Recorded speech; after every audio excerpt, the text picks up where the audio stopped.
성령에 들린 사람들입니다. 그러나 우리의 인격을 파괴하시는 것이 아니라 우리를 더욱더 가장 영광스러운 모습으로 만들어 주시죠. 여러분, 성령을 받을 때 우리가 새로운 사람이 되는데 그것을 가리켜 거듭난다라고 말합니다. 자, 그리스도인이 되는 것도 성령님의 은혜로 시작하는 거고요. 자, 우리가 죄를 이기면서 거룩한 삶을 살아간다라고 할 때 그 모든 능력을 주시는 분도 바로 성령님이십니다. 자, 우리는 성부, 성자, 성령의 삼위일체 하나님을 믿는데요. 우리가 성부 하나님이 하시는 일, 성자 예수가 하시는 일은 잘 알지만 성령님에 대해서는 종종 잘 모를 때가 있는 것 같습니다. 그래서 오늘 여러분과 함께 성령님에 대해서, 성령 하나님에 대해서 생각해보는 시간을 가지려고 합니다. 자, 사도 바울이 로마서라는 책에서 하나님의 복음을 자세히 전하는 거 알고 계시죠? 자, 그런데 그 절정이라고 할 수 있는 로마서 8장에 가면 사도 바울은 집중적으로 이 성령님에 대해서 우리에게 가르쳐주고 있어요. 자, 오늘 저는 14절부터 17절에 있는 말씀을 가지고 성령 하나님이란 제목으로 말씀을 나누겠습니다. 자, 먼저 로마서 8장 14절에서 17절까지 있는 말씀 저하고 교독하시도록 하겠습니다. 무릇 하나님의 영으로 인도함을 받는 사람은 곧 하나님의 아들이라. 너희는 다시 무서워하는 종의 영향을 받지 아니하고 양자의 영을 받았으므로 우리가 아빠 아버지라 부르짖느니라. 성령이 친히 우리의 영과 더불어 우리가 하나님의 자녀인 것을 증언하시나니 자녀이면 또한 상속자 곧 하나님의 상속자요 그리스도와 함께한 상속자니 우리가 그와 함께 영광을 받기 위하여 고난도 함께 받아야 할 것이니라. 아멘. 자, 첫 번째로 성령이 하시는 일은 우리를 하나님의 자녀가 되게 해주십니다. 14절 말씀 보시면 무릇 하나님의 영으로 인도함을 받는 사람은 곧 하나님의 아들이라고 말씀합니다. 자, 성령으로 하나님의 영으로 인도함을 받는 사람을 가리켜 뭐라 그런다고요? 하나님의 아들이라고 말씀한다는 거죠. 자, 구약 성경을 가만히 읽어보면 하나님은 이스라엘을 자기의 장자라고 표현하셨어요. 이스라엘 백성이 바로 하나님의 첫 번째 아들이었습니다. 그런데 안타깝게도 이스라엘은 하나님의 아들로서 아버지의 영광을 잘 드러내지 못하지요. 그래서 이스라엘의 역사를 가만히 살펴보면 이 하나님의 아들이란 칭호가 결국 장차 이스라엘의 왕으로 오시게 될 메시아라는 인물에 집중하게 됩니다. 자, 장차 다윗의 가문에서 태어날 왕 이스라엘의 구원자를 성경에서는 하나님의 아들이라고 부를 것이라고 약속하고 있죠. 자, 그런데 신약 시대에 와서 바로 성령으로 기름 부음을 받으신 예수가 하나님의 아들이라고 소개하고 있습니다. 자, 그런데 오늘 본문에서는 뭘 말해요? 바울은 이제 예수님만이 아니라 예수님이 주시는 성령을 받은 사람들도 역시 하나님의 아들이라고 선포하고 있는 것입니다. 여러분, 우리는 하나님의 아들과 딸입니다. 여러분, 그리스도인으로서 이것처럼 명예롭고 또 영광스러운 그런 칭호가 어디 있을까요? 자, 그런데 하나님의 자녀, 하나님의 아들과 딸이라는 말 속에는 더 깊은 의미가 있어요. 15절입니다. 너희는 다시 무서워하는 종의 영을 받지 아니하고 양자의 영을 받았으므로 우리가 아빠, 아버지라고 부르짖느니라 그랬습니다. 자, 성령을 뭐라고 부르고 있어요, 여기서? 아니에요. 양자의 영이라고 부르고 있잖아요. 그죠? 여러분, 양자가 뭔지 아시죠? 자녀가 아닌 누군가를 법적인 자녀로, 합법적으로 자기의 자녀로 입양하는 것을 말합니다. 그렇죠? 네, 성령을 받는다는 것은 하나님께서 그 사람을 자기 자녀로 입양하신다는 뜻이에요. 자, 예수님은 아버지와 동일한 신성을 가진 하나님의 아들이십니다. 그렇죠? 그런데 우리는 누구예요? 그 하나님께 입양된, 원래 자녀가 아니었는데 이제는 입양된 하나님의 자녀들이라는 뜻입니다. 자, 우리가 양자의 영이신 이 성령을 받았기 때문에 우리는 하나님을 이제는 뭐라고 부른다고요? 하나님을 아빠, 아버지라고 부른다는 것입니다. 자, 이 말은 우리가 하나님과 친밀한 관계를 맺게 됨을 의미합니다. 자, 여기서 아빠라는 이 단어가 나오는데요. 이것은 지금 신약 성경에 헬라어로 쓰였는데 헬라어가 아니라 잠깐 사도 바울이 아람어를 쓰고 있어요. 당시 유대인들이 사용하던 그 일상어입니다. 그런데 거기서 아바라는 단어를 쓰고 있습니다. 아빠하고 비슷하죠? 자, 그래서 예전 성경에는 아바 아버지라고 되어 있었는데 요즘 성경에서 아빠 아버지라고 바꿨습니다. 자, 무슨 말이냐? 당시 유대인 자녀가 어린 자녀가 특별히 아버지를 부를 때 뭐라 불러요? 우리가 아빠라고 하면서 친근하게 다가가는 것처럼 이제는 하나님을 우리가 아빠라고 부르면서 두려움 없이 하나님 앞에 나아갈 수 있게 되었다라는 뜻입니다.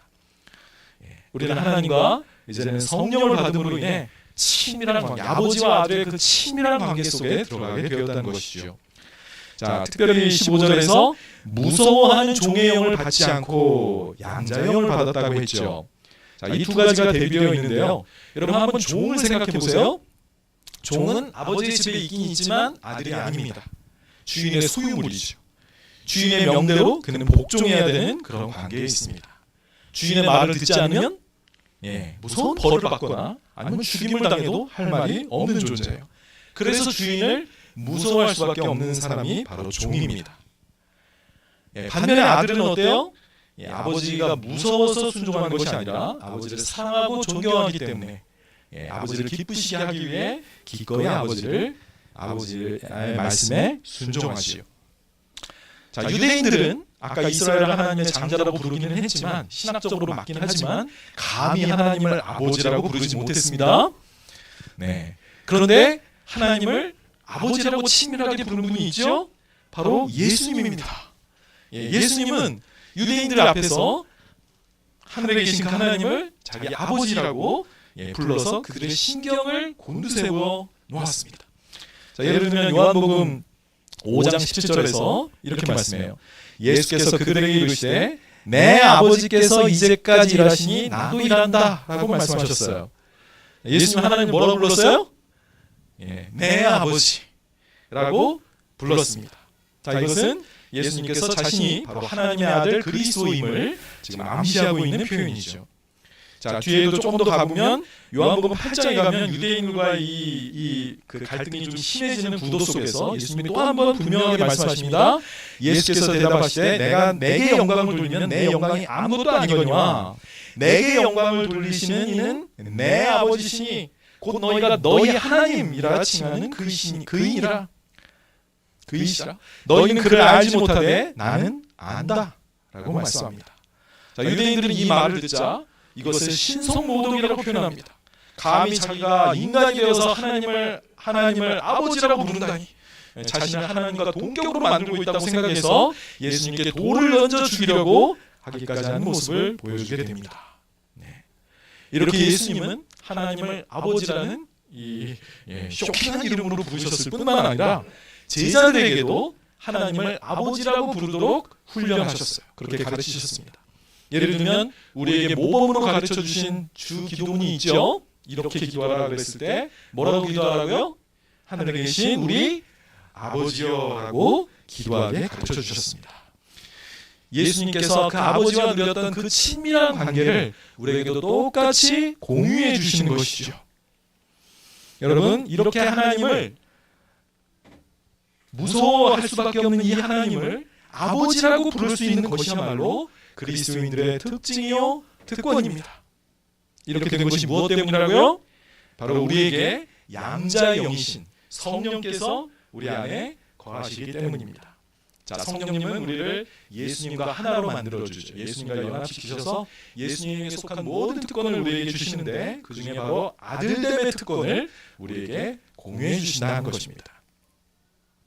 여러분 홍길동 아시죠? 홍길동? 홍길동의 신분이 뭡니까? 서자예요. 잘 아시네요. 그래서 아버지를 아버지라고 부르지 못한다는 그 유명한 말이 홍길동전에 나오죠? 서자는 적자가 아니에요. 적자가 누굽니까? 정실 부인의 아들이 적자죠. 그만 아버지의 그 후계자가 될 수 있습니다. 종의 아들은 종에 불과합니다. 얼마나 억울하고 분통 터지는 일이에요. 그러니까 우리 조상들이 막 울분이 쌓여서 막 얼마나 원통했겠습니까? 자, 성경에도요 아브라함이 여종 하갈을 통해 낳은 아들이 있죠? 이름이 뭡니까? 이스마엘. 그런데 그가 아브라함의 아들이 되었을까요? 이 여종의 자식이었는데 아브라함의 아들로 입양되지 못하고 결국 쫓겨나게 됩니다. 아브라함의 법적인 아들로 인정받기 전에 그는 사라에 의해서 집에서 쫓겨나게 되죠. 왜냐하면 그 아들 이삭을 조롱하고 괴롭혔기 때문입니다. 자, 아브라함의 집에서 분명히 아브라함의 씨로 태어나긴 했지만 그러나 아들이 아니라 종에 불과했습니다. 여러분은 하나님을 아버지라고 부르는 아들입니까? 아니면 아직도 종입니까? 하나님을 아빠, 아버지라고 부를 수 있는 그런 특권을 누리고 계십니까? 아니면 나는 아직 교회는 오고 있지만 진정한 하나님의 자녀는 아닌 것 같다 라고 생각하고 있습니까?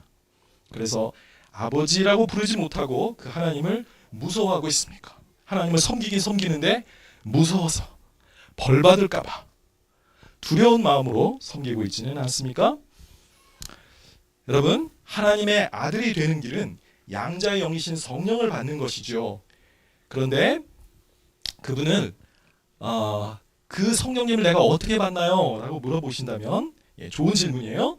예수님이 하나님이 보내신 그 아들이라는 사실을 믿음으로 고백할 때 성령님이 내 안에 임하십니다. 아니 사실은 그게 믿어지는 것 자체가 성령님의 역사예요. 여러분, 예수님을 분명히 구원자와 주님으로 내 죄를 용서해 주시는 그 구원자로 영접했다면 더 이상 하나님을 두려워하실 필요가 없습니다.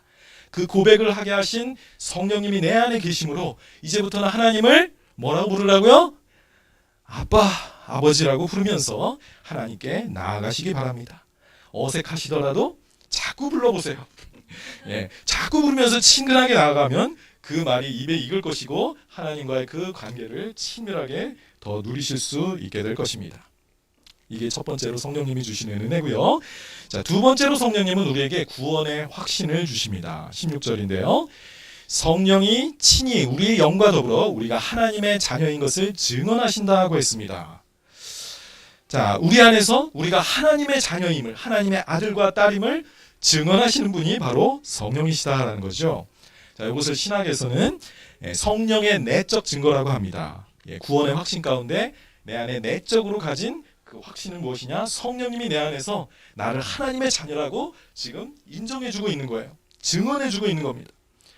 그럼 구원의 외적 증거가 있나요? 네, 있죠. 그것은 예수님이 2000년 전에 골고다 언덕에서 십자가에서 죽으시고 또 부활하셨던 사건입니다. 하나님은 그 십자가의 증거를 통해서 내가 너희를 얼마나 사랑해, 내가 너희를 이렇게까지 사랑하고 있다는 사실을 증언하셨습니다. 그리고 그분을 죽은 자 가운데서 부활하게 하심으로 인해 모든 죄값이 완전하게 치러졌고 그 죄값이 완전하게 치러져서 용서받은 의인들에게 영생이 있음을 우리에게 증거로 또한 보여주신 것입니다. 이렇게 객관적으로 이루어진 그 속죄를 내 마음 안에서 그것이 믿도록 하고 그것을 사실이라고 인정하게 하시는 분이 바로 성령이라는 것이죠. 외적 증거가 있고 성령의 내적 증거가 나로 하여금 나는 구원받은 하나님의 자녀임을 믿게 하는 것입니다. 자, 오늘 말씀을 자세히 보면 성령님이 우리 영과 더불어 증언하신다고 했죠. 자, 인간에게도 영이 있습니다. 성령이 있고 또 내 영이 있는 거죠. 자, 이 영은 육신과 대비되는 개념의 영인데요. 이 영은 하나님과 관계를 맺는 부분입니다. 자, 육신은 그러나 내가 자연적으로 타고난 본성이에요. 이거는 하나님과 상관이 없는 인간의 본성이기 때문에 주로 죄성을 말합니다. 죄를 짓기 쉬운 나약한 성품을 가리켜 우리가 육신 또는 육이라고 하죠. 자, 그런데 성령님은 성령님이 나를 살리셔서 하나님과 관계를 맺게 한 그래서 하나님과의 관계를 통해 살아나게 된 나의 새로운 본성을 가리켜 뭐라 그런다고요? 영이라고 합니다. 이 영이 성령님과 더불어 성령님이 우리의 영과 더불어서 내가 하나님의 자녀야 라는 사실을 내 안에서 말해주고 있다는 것이죠. 양심의 두려움이 없는 것입니다. 자, 증언한다라는 말은 법정 용어죠. 여러분, 법정에서 증인들은 자기가 보고 들은 사실을 정직하게 진술해야 합니다. 성령님은 진리의 영이에요. 그래서 거짓말을 하지 않고 오직 참된 것을 말하십니다. 이 진리의 성령께서 바로 믿는 자들 안에서 그가 구원받은 하나님의 자녀라는 사실을 지금 진실하게 증언하고 계신 거예요. 그렇기 때문에 그리스도인들은 자기 자신 안에 내가 하나님의 구원받은 자녀라는 확신을 가지게 되는 것입니다. 예수님을 믿는데도 구원의 확신이 없는 분들이 혹시 있나요? 내 죄가 완전히 용서받고 하나님의 자녀가 되었다는 그 확신이 없는 분들이 혹시 계실지 모르겠습니다. 한 가지 이유는 이런 분들은 아직 진짜로 성령으로 아직 거듭나지 못한 분들일 수 있어요. 이런 분들에게는 하나님이 여전히 다가가기 두려운 분으로 남아있겠지요. 15절에서 말씀하신 것처럼 하나님을 무서워하는 것, 이것은 종의 상태고요, 성령을 받지 못한 증거일 수 있어요. 이런 분들은 죽고 나면 하나님의 심판대 앞에 가서 설 자신이 없지요. 왜냐하면 하나님이 여전히 자기 죄를 심판하시고 지옥에 보내실까 두렵기 때문입니다. 그런데 이런 분들은 아직 복음 안에서 하나님이 보여주신 그 십자가에서 보여주신 그 어마어마한 사랑을 아직 충분히 이해하고 믿지 못하고 있는 상태에 있는 거죠. 안타깝습니다. 요한일서 4장 18절인데요. 자, 한번 같이 읽어볼까요? 사랑 안에 두려움이 없고 온전한 사랑이 두려움을 내쫓나니 두려움에는 형벌이 있음이라. 두려워하는 자는 사랑 안에서 온전히 이루지 못하였느니라. 아직도 하나님이 두려운 사람들은 하나님이 우리를 얼마나 사랑하시는가 하는 그 사실을 아직도 잘 깨닫고 이해하고 있지 못한 상태에 있는 거예요. 자, 이런 분들은 구원의 확신이 없을 수밖에 없는데요. 다른 무엇보다 예수님의 사랑을 깊이 깨달으시길 바라요. 하나님이 우리를 위해 십자가에서 완전하게 치러주신 그 속죄를 다시 한번 잘 묵상하시고 믿으시길 바랍니다. 복음을 처음부터 끝까지 다시 들으면서 예수님을 통한 하나님과의 관계를 회복하시기를 바라요. 그런 분들이 계시다면, 또 혼자 하기 어렵다면 목사님이나 다른 성도들에게 도움을 요청하시면 좋겠습니다. 자, 그런데 반면에 구원 받았는데도 하나님을 무서워하게 되는 경우가 있지요. 이것은 그 삶에 죄를 지었기 때문입니다. 일시적이죠. 죄는 하나님과 우리 사이를 갈라놓습니다. 비록 예수님을 구주로 영접했고 성령님을 받았더라도 죄 가운데 계속 머물고 있으면 구원의 확신과 기쁨이 없어지게 됩니다. 여러분, 다윗이 밧세바와 간음하고 나서 구원의 기쁨을 상실하게 되죠. 하나님을 자기도 모르게 피하게 됩니다. 그러면서 그때 자신의 마음 상태를 이렇게 고백하고 있어요. 시편 32편 3절 4절입니다. 내가 입을 열지 아니할 때, 죄를 고백하지 않을 때 종일 신음함으로 내 뼈가 쇠하였도다. 주의 손이 나를 주야로 누르시오니 내 진액이 빠져서 여름 가뭄에 마름같이 되었나이다. 하나님 앞에 떳떳하지 못한 양심을 가지고 사니까 죽도록 힘든 거예요. 내 몸에 모든 진액이 빠져나가는 것처럼 마치 뜨거운 사막에 있는 그런 가죽 부대처럼 쭉 늘어진 것입니다. 여러분, 다윗처럼 이렇게 은혜를 많이 받고 축복 가운데 살았던 사람도 죄를 짓고 하나님을 피해 도망다닐 수 있다는 사실을 우리가 기억해야 되겠습니다. 여러분, 만약 여러분도 혹시 지금 일시적으로 이런 상태에 있다면 속히 죄를 자백하시고 회개하셔야 되겠습니다. 의롭고 자비로우신 하나님은 그런 분을 다시 용서하시고 다시 한번 구원의 확신과 기쁨을 회복시켜 주실 것입니다. 다윗은 계속 이어서 5절부터 이렇게 노래해요. 내가 이르기를 내 허물을 여호와께 자복하리라 하고 주께 내 죄를 아뢰고 내 죄악을 숨기지 아니하였더니 어떻게 하셨어요? 주께서 곧 내 죄악을 사하셨나이다. 내 죄를 용서해 주신 거예요. 이것처럼 행복한 것이 없다는 사실을 사실 그는 1절에서부터 고백했습니다. 드디어 이 무거운 죄의 짐을 벗어버리니까 너무나도 행복한 거죠. 그래서 성도들에게도 이렇게 권면하는 거예요. 이로 말미암아 모든 경건한 자는 주를 만날 기회를 얻어서 주께 기도할지라 진실로 홍수가 범람할지라도 그에게 미치지 못하리로다. 하나님이 주시는 그 용서와 그 기쁨의 큰 평안을, 바다와 같은 그 평안을 지금 경험하고 있는 것이죠. 여러분, 구원의 확신을 가지고 살고 계십니까? 여러분, 오늘 죽어도 하나님 앞에 두려움 없이 설 자신이 있습니까? 하나님을 아빠, 아버지라고 부르면서 친밀하게 다가갈 수 있습니까?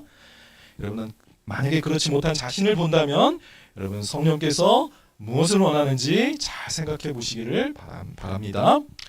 자, 마지막으로 성령님은 하나님의 상속자가 될 소망을 주십니다. 17절 볼까요? 자녀이면 또한 상속자, 곧 하나님의 상속자요. 그리스도와 함께한 상속자니 우리가 그와 함께 영광을 받기 위하여 고난도 함께 받아야 할 것이니라 그랬습니다. 자, 바울은 우리가 하나님의 자녀이면 또한 뭐라고요? 예, 자녀이기 때문에 나는 상속자라고 말씀하고 있습니다. 예, 우리는 하나님의 상속자, 후계자입니다. 곧 하나님의 재산을 다 물려받을 그런 존재들이라는 것이죠. 예, 더 놀랍게도 우리는 그리스도와 함께한 상속자라고 표현하고 있는데요. 자, 원래 하나님의 아들이시고, 예, 하나님의 아들이신 그 예수님이 하나님의 것을 다 물려받는 게 마땅하지요. 그런데 우리가 공동 상속자라고 하니까 와, 예수님이 물려받는 그것을 나도 똑같이 예수님과 함께 물려받는구나 라는 것이죠. 여러분, 창세기의 15장에 보면 상속자가 되는 것의 중요성을 알게 해주는 이야기가 등장합니다. 자, 여호와 하나님이 아브라함에게 나타나셨을 때, 처음 나타나셨을 때부터 아들을 약속하지요. 그런데 수년을 기다려도 아내가 임신하지 못합니다. 원래 불임인 여자였거든요. 자, 그래서 이 아브라함이 무슨 생각을 하게 되느냐? 아, 나는 자식이 없으니까 내 집에서 기른 종 중에 제일 충성스럽고 지혜로운 엘리멜렉을 내 후계자로 삼아야 되겠다, 이런 생각을 하는 거죠. 그래서 2절과 3절에서 15장에서 이렇게 말합니다. 아브라함이 이르되 주 여호와여 내게 무엇을 주시려 하나이까? 나는 자식이 없사오니 나의 상속자는 이 다메섹 사람 엘리에셀이니이다. 아브라함이 또 이르되 주께서 내게 씨를 주지 아니하셨으니 내 집에서 길린 자가 내 상속자가 될 것입니다 라고 하나님께 말을 하죠. 예, 오랫동안 기다렸지만 주지 않은 하나님에 대한 그 원망과 서운함이 이렇게 느껴집니다. 자, 그런데 하나님은 그것이 아니라고 말씀하시죠. 4절에서 이렇게 하나님이 대답하십니다. 여호와의 말씀이 그에게 임하여 이르시되 그 사람이 내 상속자가 아니라 내 몸에서 날 자가 내 상속자가 되리라 하신 겁니다. 네, 아까도 보았지만 중간에 또 하나님을 기다리지 못하고 여종 하갈을 통해 아들을 낳았죠. 네, 이스마엘을 낳았지만 하나님은 그도 역시 그의 상속자로 인정해 주시지 않습니다. 100세가 되었을 때, 잘 아시죠? 예, 그 금쪽 같은 아들, 예, 사라를 통해 기적으로 하나님이 약속하셨던 아들 이삭이 드디어 태어납니다. 자, 그런데 이삭이 장성하여 결혼할 때가 되자, 예, 이 아버지 아브라함이 자기 아들을 이제 결혼시키려고 합니다. 그래서 자기 고향인 메소포타미아까지 자기의 종을 파송해요. 그래서 거기서 신부감을 얻어오라고 보내는데, 자, 이 종이 드디어 이제 그 메소포타미아에 있는 그 아브라함의 친척집에서 리브가라는 그 아주 적절한 그 신부감을 발견합니다. 자, 그러면서 그 집에 가서 아브라함에 대해서 이렇게 말을 해요. 여호와께서 나의 주인에게 크게 복을 주시어, 예, 아브라함이죠. 아브라함에게 하나님의 그 복을 크게 주시어서 창성하게 하시되 소와 양과 은금과 종달과 낙타와 나귀를 그에게 주셨고, 예, 아브라함은 거부입니다. 그러면서 나의 주인의 아내 사라가 노년의 나의 주인에게 아들을 낳음에, 이삭이죠. 어떻게 했다고요? 그가 상속자잖아요. 주인이 그의 모든 소유를 그 아들에게 맡겼나이다 라고 하는 겁니다. 예. 이삭이야말로 아버지 아브라함의 정식 아들이었기 때문에, 정실 부인에게서 얻은 정식 합법적인 아들이었기 때문에 이 아브라함은 자기의 모든 소유를 어떻게 했다? 자기의 아들, 후계자인 상속자 아들에게 상속시켰다는 것입니다. 그러면서 이 신부에게 어서 오셔서 우리 아들 이삭과 결혼하시라는 그런 중매를 지금 서고 있는 거죠. 자, 여러분, 이렇게 아들이면 후계자요, 상속자요. 그래서 아버지의 재산을 다 유산으로 물려받게 되는 겁니다. 뭐 잘 아시죠? 여러분, 우리가 하나님 아버지께 물려받을 것이 뭘까요? 그럼 하나님 아버지께서 우리에게 물려주실 그 재산은 뭘까요? 예, 뭐 뭐든 좋은 것이겠죠. 온 세상입니다. 로마서, 같은 로마서 4장 13절에 한번 볼까요? 자, 아브라함이나 그 후손에게 뭐가 된다? 세상의 상속자가 되리라고 하신 언약은 율법으로 말미암은 것이 아니라 오직 믿음의 의로 말미암은 것이니라 그랬습니다. 예, 아브라함과 그 후손은 이 로마서 문맥에서 바로 메시아 예수를 말해요. 자, 온 세상은 바로 예수 그리스도의 소유와 그분의 나라가 될 것입니다.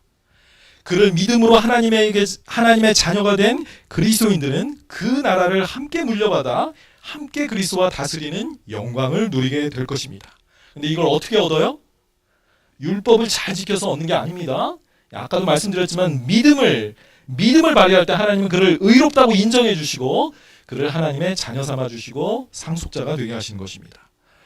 자, 그런데요, 이런 영광을 얻기 위해서 우리는 고난도 받아야 한다고 바울은 말합니다. 17절 다시 한번 보시면, 자녀이면 또한 상속자 곧 하나님의 상속자여 그리스도와 함께한 상속자니 우리가 그와 함께 영광을 받기 위하여 어떻게 된다? 고난도 감내해야 된다는 것입니다.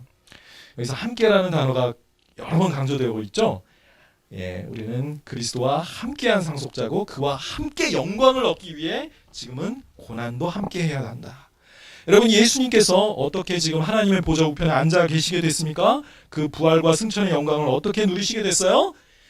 십자가의 고난을 통과하시고 나서야 그 영광의 자리에 가시게 됐죠. 마찬가지로 우리도 이 하나님이 주실 그 하나님의 나라를 다스릴 그 존재가 되기 위해서는 우리도 예수님의 당하셨던 그 고난에 동참해야 한다는 것입니다. 여러분, 아버지께 우리가 받을 유산은 온 세상이라고 했죠. 그 온 세상이 하나님의 나라가 된다고 했습니다. 그러면 여러분, 우리가 받을 그 영광은 무엇인가요? 그 나라를 다스리는 왕이 되는 것입니다. 장차 왕으로 다스릴 우리가 지금 이 땅에서는 고난을 당하는 것이지요. 그런데 그 고난은요, 그냥 우리에게 우연히 던져진 고난이 아니라 하나님 아버지가 우리에게 주시는 훈련이라는 것입니다. 왕이 되기 위한 일종의 뭐다? 경영 수업입니다. 이 땅에서는 우리가 경영 수업을 받고 있는 거예요. 이 고난이. 자, 우리는 삼성그룹의 총수가 이재용 씨죠. 이재용 씨가 회장이 되기 전에 어떻게 했습니까? 그 아버지께서 삼성그룹의 어떤 말단부터 시작해서 쭉 경영 수업을 시키면서 마지막에 회장 자리를 물려주었죠. 자, 우리가 장차 물려받을 기업이 얼마나 큽니까? 온 세상 만유이기 때문에 우리는 그 기업을 잘 경영할 수 있는 그런 자격을 얻기 위해 하나님께서, 아버지께서 다양한 고난과 시험을 거치게 하시는 것입니다. 여러분, 그 영광스러운 소망을 우리가 품을 때 이 땅에서 당하는 훈련들을, 고난들을 기꺼이 감내해 낼 수 있겠지요. 마치 군대 간 청년들이 제대할 날을 손꼽아 기다리는 것과 같죠. 아무리 군대가 힘들고 또 지루하고 고참들이 괴롭혀도 얼마면 끝납니까? 길어야 1년 반입니다. 이 모든 고난은 다 지나고 마침내 제대할 날이 오는 것입니다. 여러분, 그렇지만 이 소망이 없을 때 우리는 이 내가 장차 받게 될 그 하나님이 나에게 상속자로 주실 그 영광에 대한 기대감이 없을 때 우리는 세상과 타협하고 변절자가 됩니다. 여러분, 일제시대 때 처음에는 독립운동을 하던 사람들이 나중에 변절자가 되죠. 왜 그런지 보셨어요? 영화 때문에 유명해졌는데 우리나라가 독립하게 될 줄 몰랐습니다. 그냥 일제시대가 계속될 줄 알았던 거예요. 그래서 이 나라가 독립할 소망을 포기하니까 그냥 일본에게 협력하고 그 앞잡이가 되었던 것이죠. 여러분, 혹시 주님이 다시 오셔서 이 세상을 의와 평화가 다스리는 세상으로 바꾸실 것이라는 그 소망을 잃고 계시지는 않습니까? 여러분, 이 악한 세상이 계속될 거라고 착각하고 계신 것은 아니지요? 그래서 이 세상에 막 이렇게 아부하면서 이 세상에서 어떻게든 막 잘해보려고 세상과 이렇게 친구가 돼서 살아보는 분이 없기를 바랍니다. 하나님 나라의 변절자가 되지 마세요. 주님이 다시 오실 때 우리의 몸이 부활하고 우리는 왕 같은 제사장으로 영원히 주님과 함께 이 만유를 다스리는 그런 존귀한 존재가 될 것입니다. 이 비전을, 이 영광을 품으시면서 현재 이 고난을 잘 참아내시기를 바랍니다. 자, 성령께서 우리 삶에 행하시는 세 가지 일을 지금까지 살펴봤죠. 양자의 영으로 하나님의 자녀가 되는 특권을 주신다. 그리고 우리 안에서 구원의 내적 증언으로서 우리에게 구원의 확신을 주신다고 했고요. 마지막으로 우리에게 영광의 소망을 주신다고 했습니다. 자, 그렇다면 아마 여러분의 마음속에 그럼 이제부터는 성령의 인도하심을 받아서 내가 살겠습니다 하는 결심이 일어났기를 바랍니다. 자, 14절 다시 한번 보시죠. 하나님의 영으로 인도함을 받는 사람은 곧 하나님의 아들이라고 했습니다. 자, 그리스도인이라면 당연히 하나님의 성령님의 인도하심을 받아서 살아야 되겠죠. 그런데 성령의 인도하심에 대해서 오늘날 많은 혼란이 있기 때문에 제가 조금 더 부연 설명을 해드리고 싶습니다. 야, 여러분, 얼마 전까지만 해도 성령의 역사하면 이렇게 은사주의적인 그런 생각을 하는 사람이 참 많았습니다. 어떤 초자연적인 능력이 내게 임해서 방언을 하고 예언을 하고 어떤 기적을 행하는 그런 능력으로 성령을 생각했다는 것이죠. 자, 그런데 오늘 사도 바울이 본문에서 의도하는 성령의 인도하심은 그런 초자연적인 능력이나 계시를 받는 것이 아닙니다. 이미 계시하신 그 하나님의 뜻, 그 성경 말씀에 따르는 것이 바로 성령님을 따라 사는 것입니다. 자, 로마서 8장의 문맥을 잘 보시면 육신을 따라 사는 사람과 영을 따라 사는 사람을 계속 대조해 왔거든요. 자, 아까 얘기한 것처럼 육신은 죄성을 말한다고 했죠. 거듭나지 않은 사람의 본성 상태를 말하기 때문에 이건 죄성을 말한다고 했습니다. 자기 자신의 욕망을 따라 사는 사람은 육신에 따라 사는 사람이에요. 자, 그런데 영적인 사람은 어떤 사람이냐? 바로 성령의 인도하심을 따라 사는 사람입니다. 자, 그래서 하나님의 뜻과 일치하는 모습으로 살아가게 되는데 그 뜻은 주로 도덕적인 뜻이고요. 그것은 거의 다, 사실 다 성경에 기록되어 있습니다. 자, 우리는 하나님의 말씀에서 벗어나서 또 다른 계시를 구하면 되겠어요? 안 되겠어요? 안 됩니다. 이거 위험합니다. 이거 이단들이 많이 하는 거예요. 교주 되십니다. 그러지 마세요. 하나님은 모든 시대의 그리스도인들을 위해 처음부터 우리에게 정경 66권 하나님의 말씀을 딱 주셨어요. 그리고 나중에 있는 그리스도인이 더 유익을 얻지 못하도록 추가 계시를 주신 게 아니에요. 처음부터 온전한 사도들의 말씀을 우리에게 맡겨주신 것입니다. 자, 그래서 하나님은 모든 시대의 그리스도인들을 위해 이렇게 말씀하는데요. 자, 그러면 무엇을 말하느냐? 말씀이 내게 가까워 내 입에 있으며 내 마음에 있다 하였으니 곧 우리가 전파하는 믿음의 말씀이라 그랬습니다. 자, 사도들이 전했던 믿음의 말씀은 멀리 있지 않아요. 무슨 신비한 그 하나님의 계시를 받기 위해 하늘로 올라가지도 말고 땅 밑으로 내려가지도 말라 그랬습니다. 하나님의 계시를 찾기 위해 여러분 어디 깊은 산골에 가야 되는 게 아니에요. 하나님의 말씀 여기 있습니다. 자, 사도들이 전파하는 그 믿음의 말씀이 지금은 신약 성경으로 우리에게 주어져 있는 거예요. 가까이에 있는 겁니다. 그 말씀을 따라 행하시면 바로 성령님의 인도하심을 따라 살게 되는 것입니다. 자, 그럼에도 불구하고 성령님은 종종 우리에게 하나님의 특별한 음성을 들려주시거나 기적적으로 역사해 주시는 경우도 있습니다.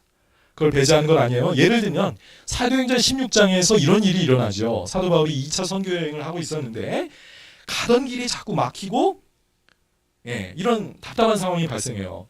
성령이 아시아에서 말씀을 전하지 못하게 하시거나 이렇게 표현하고 있습니다. 그들이 부르기아와 갈라디아 땅으로 다녀가서 무시아 앞에 이르러 비두니아로 가고자 애쓰되 예수의 영이 즉 성령님이 허락하시지 않는 거예요. 자꾸만 문이 안 열리는 겁니다. 선교를 하려고 그러는데 그 길이 안 뚫리고 뭔가 기회가 주어지지 않는 거죠. 무시아를 지나 드로아까지 내려오게 되었다. 그러니까 아시아 북쪽, 그 터키 북쪽으로 가려고 했는데 그 길 계속 막혀서 터키 서쪽 해안에 있는 드로아까지 밀려 나오게 된 것이죠. 환경의 문이 닫힌 것입니다. 자, 그때 밤에 환상을 보게 되죠. 이어지는 9절 10절입니다. 밤에 환상이 바울에게 보이니 마게도냐 사람 하나가 서서 청하여 그에게 청하여 이르되 마게도냐로 건너와서 우리를 도우라 하거늘 바울이 그 환상을 보았을 때 우리가 곧 마게도냐로 떠나기를 힘쓰니 이는 하나님이 저 사람들에게 복음을 전하라고 우리를 부르신 줄 인정함이더라 그랬습니다. 자, 이 환상을 받고 나서 아주 유명한 이야기죠. 이 마게도냐인의 환상을 보고 나서 사도 바울이 드디어 아시아에서 유럽으로 선교의 발걸음을 옮기게 됩니다. 누가 봐도 놀라운 기적적인 성령의 인도하심이죠. 자, 그렇지만 성경에 이런 이야기가 나와 있지만 그럼에도 불구하고 우리는 마게도냐인의 환상을 추구해서는 안 되겠습니다. 왜 그럴까요? 사도 바울이 그것을 추구하지 않았기 때문입니다. 사도 바울은 이것을 기대했어요? 안 기대했어요? 안 기대했어요. 하나님이 그냥 주권적으로 이런 환상을 그에게 주셔서 사실은 그가 전혀 상상하지도 못한 일을 하게 하셨던 겁니다. 또 바울은 내가 이런 환상을 받았으니 바로 이것이 성령의 뜻이다라고 확신하지 않았어요. 어떻게 했어요? 자기 팀 동료에게 자기가 받은 환상을 나누었고 그래서 우리를 부르신 줄로 인정함이더라. 이 환상을 하나님의 계시에 비추어서 그것을 판단하고 해석했습니다. 그리고 나서 의견을 교환한 다음에 이것이 하나님의 인도하심이라고 합당한 결론을 내릴 수가 있었던 것이죠. 여러분, 저는 성령님이 주시는 그런 초자연적인 역사, 환상 자체를 부정하는 것이 아닙니다. 성령님은 지금도 우리가 상상하지도 못할 일을 우리 가운데서 이루실 수 있어요. 그런데 조심할 것은 그런 환상적인 일만 성령의 역사라고 생각해서는 안 되겠습니다. 그러면서 기적만 추구할 때 우리의 신앙이 위태로워지는 거예요. 이 마귀의 밥이 되기가 쉬운 겁니다. 왜냐하면 기적을 좋아하는 마음은 육신적인 마음이거든요. 내 삶에서 기적이 많이 일어났으면 좋겠어요. 돌을 떡으로 만들었으면 좋겠고, 성전에서 뛰어내려도 내가 죽지 않았으면 좋겠고, 천사들이 받들어줘서 그런 일 많이 경험하고 싶거든요. 네. 그런데 마귀도 얼마든지 기적과 권세로 사람들을 미혹할 수 있다는 사실을 여러분 기억하시기 바랍니다. 말세에 이런 일들이 많이 일어나서 신자들이 주님을 떠나게 된다고 경고하고 있죠. 자, 다시 한번 말씀드립니다. 성령님은 이미 모든 시대의 그리스도인들이 따라야 할 기준을 우리에게 말씀해 주셨어요. 성경이 바로 그것입니다. 성령님은 바로 성령님이 영감을 불어넣어 기록한 책이 성경이고요. 성령님은 바로 그 뜻을 행하기를 원하십니다. 이것은 그런 특별하고 감동적인 그런 드라마틱한 일이 아닐 수 있어요. 그냥 일상생활에서 나의 어떤 선택의 상황 가운데서 하나님의 뜻에 순종하는 겁니다. 그런데 그 순종하는 일이 쉬워요? 어려워요? 어려워요. 그래서 그걸 고난이라고 얘기하죠. 하나님의 뜻을 찾아가는 길은 쉬운 길이 아닙니다. 고난의 길이에요. 아까 얘기했잖아요. 하나님 뭐 주신다? 경영 수업으로 여러 가지 환난을 우리에게 허락하신다는 거예요. 그것이 바로 성령님의 인도하심을 받으면서 살아가는 삶의 모습입니다. 하나님이 나에게 주신 자리에서 말씀에 성실하게 묵묵히 순종하게 따라가는 사람을 하나님은 축복하시고, 또 기대하지는 않았지만 마케도니아 환상 같은 그런 놀라운 일들을 그의 삶 속에서 계시로 보여주실 수 있습니다. 여러분, 우리 모두 성령님의 인도하심을 잘 받아서 하나님의 축복하시는 삶으로 나아가길 바랍니다. 자, 그럼 우리 기도하겠습니다.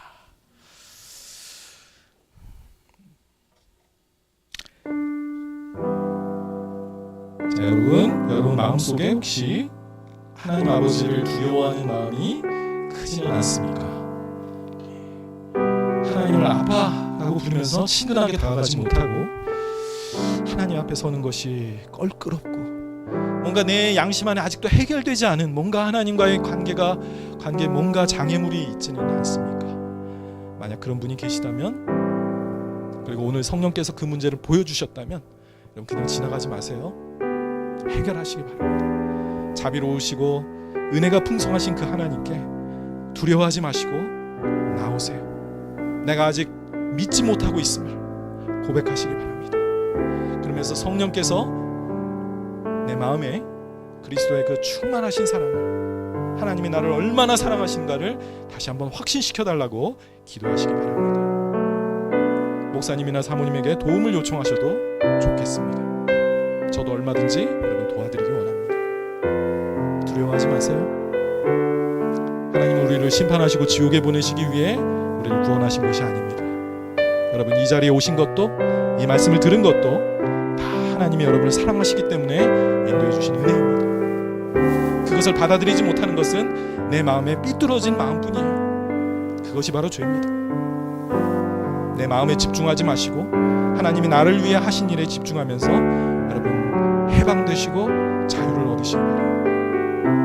하나님의 성령이 내 안에서 내가 하나님의 자녀임을 증언하고 계십니다. 여러분 그 확신을, 그 기쁨을, 죄 용서의 기쁨을 온전히 누리시길 바랍니다.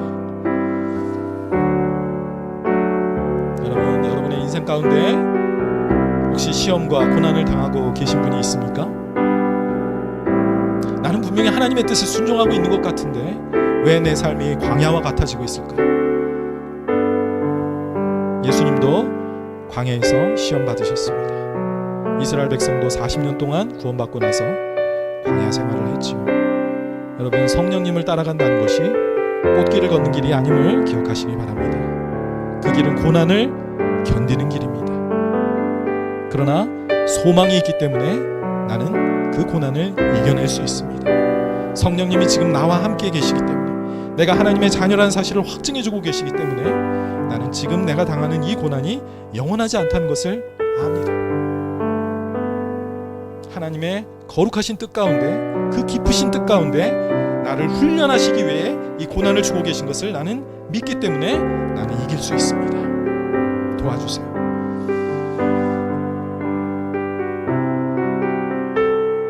잠깐 우리 1분 정도 각자 마음에 떠오르는 그 기도를 하나님께 올려보시기 바랍니다.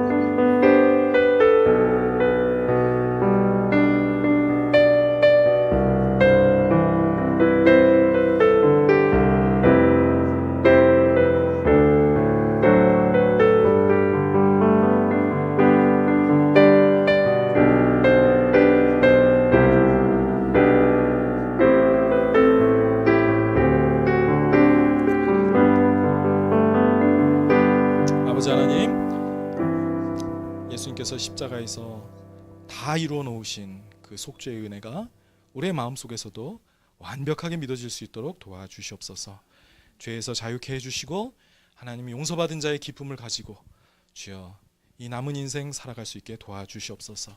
아버지, 고난이 내게 닥칠 때 하나님이 나를 미워한다는 생각을 하지 말고 정말 하나님이 장차 나에게 주실 그 영광에 참여하시기 위해 예수님에게도 허락하셨던 그 고난에 내가 동참하고 있다는 사실을 기억할 수 있게 도와주시옵소서.